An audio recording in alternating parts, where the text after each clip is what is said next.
I bet you didn't think the Camino de Santiago had anything to do with northern England, but it most certainly does. This place, Finchale Priory, is a part of a much bigger network of medieval pilgrimage routes, including connections to the Camino Inglés, which linked northern Europe to Santiago in Spain. But before any of that, this wasn't a priory at all. It was just the home of a guy named Godric. Saint Godric started life as a merchant and a sailor, and he traveled across the North Sea and went on long-distance pilgrimages, possibly even to Jerusalem. And then, in the early 12th century, he walked away from his life of adventure, and he came here to this little bend in the River Wear and lived as a hermit.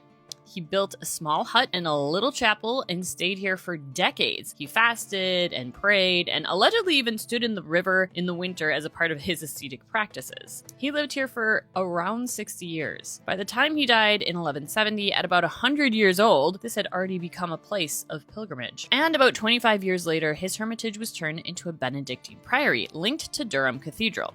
But Finchale never really became a major monastic center. Instead, it became a retreat center for monks from Durham to come and have a quiet and reflective break from the big lights of the Durham Cathedral. You can certainly see why. Situated at an isolated and picturesque bend in the river, it's easy to imagine the monks sitting on the bank and recharging, with the sound of the river guiding their prayers.